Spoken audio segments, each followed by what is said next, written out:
A chieftain of the People's Democratic Party (PDP) and former Edo State Commissioner in the Public Complaints Commission (PCC), Oladele Bankole Balogun, has called on the Governor of Edo State, Godwin Obaseki, to practically engage leaders and stakeholders of the party to chart the way forward for the party. Bankole Balogun was reacting to the crisis rocking the PDP over the integration of members of the All Progressive Congress (APC) who defected to the PDP with the governor. He called on the governor to play the role of a true leader by calling the leaders of the party for an on-table discussion for a way forward, having in mind the savaging role the PDP played when he was booted out of the APC. He said, "As a PDP stakeholder, I'm compelled to make my comments on the situation in Edo State, not minding whose ox is God. The current impasse in Edo State has again shown the worst in human character, scheming, evil, greed, and disposition. The impasse in Edo is avoidable and unacceptable.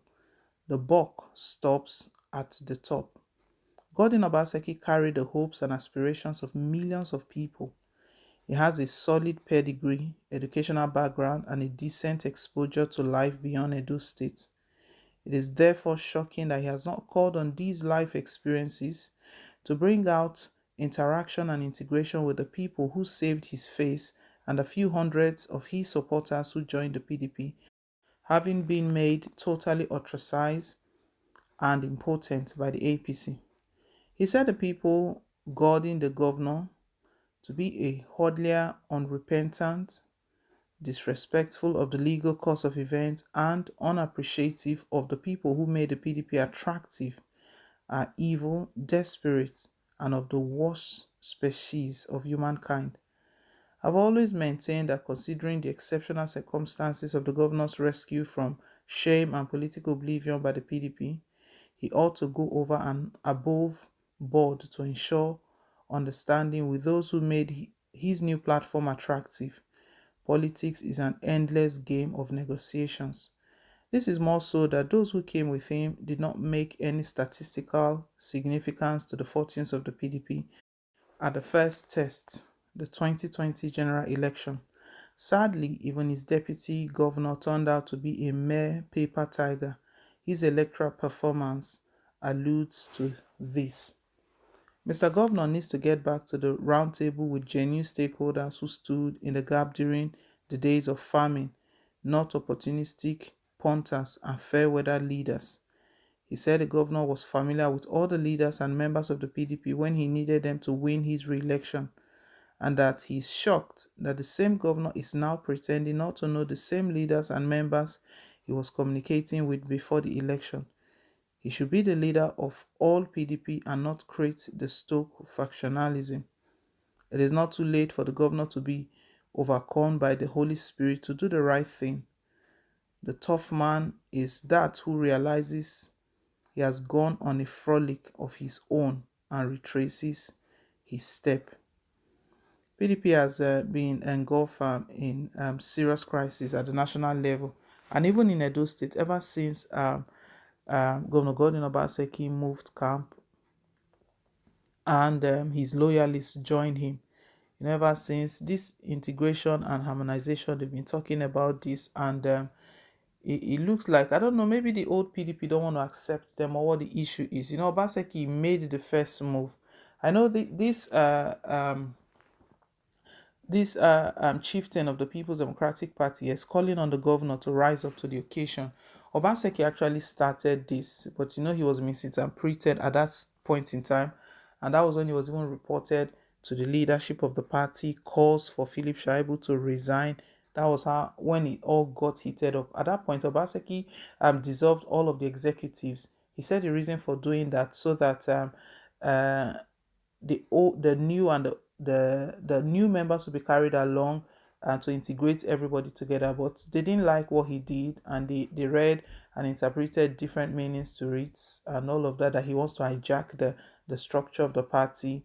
But wait a minute, the governor is the head of the party. That is the practice in every state, despite the fact that there is a state chairman. The governor is still the head of the party.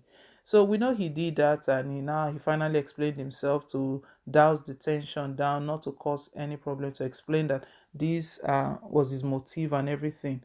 But with all the events that is going on now, we can see that the PDP members, I don't know, maybe are they even regretting that they accepted him? Because what is the essence of all of this? Dan Obi was suspended yesterday. The PDP South South chairman, he was suspended for anti-party activities alongside Governor Godwin Obaseki's ward chairman. They were all suspended. So five other chairmen, including Dan Obi. This PDP chieftain is stating that Obaseki knows the leaders, the ones that he had consultations with before he moved, that he knows those that are sensible, the ones that are uh, that can be trusted.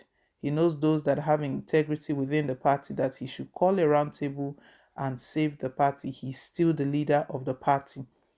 The PDP chieftain is saying that Obaseki is the leader of the party, regardless of, and that is what it is. Well, after the governorship election, a lot of people predicted, I'll call it predicted, that something of such was going to happen, that they were going to have issues with Obaseki, his leadership, and the new PDP members. I don't know why they keep calling them new PDP members. These guys, they left their party. That was what Chief Charles Idausa was lamenting about a couple of days ago. And that those of them that left with Governor Godwin Obaseki to the PDP, they still don't know where they belong. And funny enough, these guys that left from APC, let's not forget that they were already leaders in their own capacity. We remember Anselm Ojezwa. Anselm Ojezwa, he was even the state's chairman of the APC. He's moved over right now. It looks as though nothing is happening for them. And these guys, to some extent, they are frustrated. They should complete this integration and harmonization, and it looks like there is no headway. Well, the truth is that Obaseki really has a role to play here. He's the leader of the party, so he needs to call the stakeholders together. That this suspension here today, because we know we've gotten another report that other parts, some chieftains, they are kicking against it, that the suspension is illegal and all of that. So factions are rising right now. The party is not united, and this is not good. It's going to even cause a lot of distractions for Governor Obaseki's administration. So yes, it's something that is needed, is expedient that he steps in immediately to see what is going on and put the house together. Well, guys, let's hear your own take. Thank you once again for staying tuned. Please don't forget to like, share, and to subscribe. Till I come your way again with more updates. Bye.